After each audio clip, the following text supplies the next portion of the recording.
Regardez à Jésus et à nul autre. Une citation de sœur Ellen G. White. Hébreux 12, verset 2.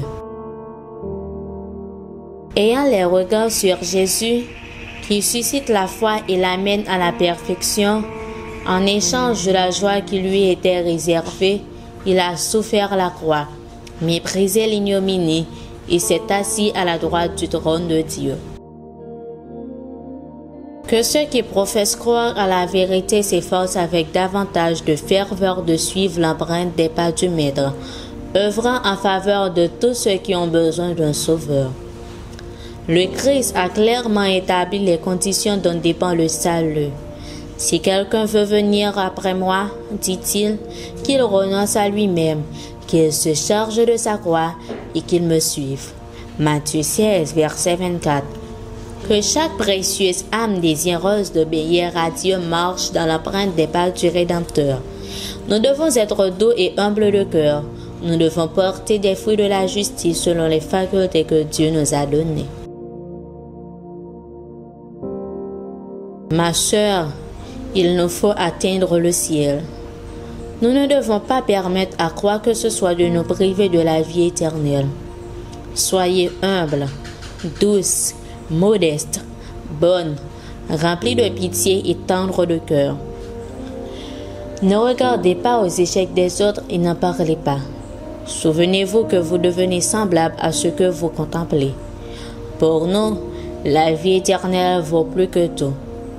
Parlons de la bonté, de la puissance et de la gloire du Christ. Si vous laissiez briller votre lumière, vous seriez en bénédiction à l'Église.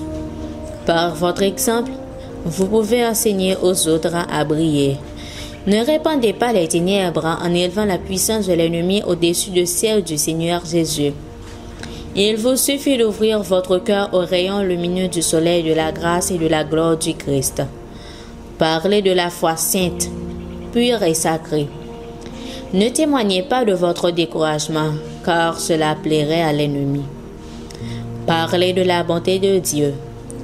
N'avons-nous pas à chaque pas de quoi louer abondamment le Seigneur? Le Christ a dit, « J'ai mis devant toi une porte ouverte, que personne ne peut fermer. » Apocalypse 3, verset 8. Ne décourageons pas les autres en parlant des défauts du caractère. Parlez de lumière. Les cieux sont toute lumière. Le Christ est la lumière du monde. Parlez d'espoir. Prononcez des paroles réconfortantes. Ne regardez pas aux imperfections des autres. Par votre piété pratique, montrez une voie meilleure à votre entourage. Levez vos yeux en haut, page 321, paragraphe 2 à 5.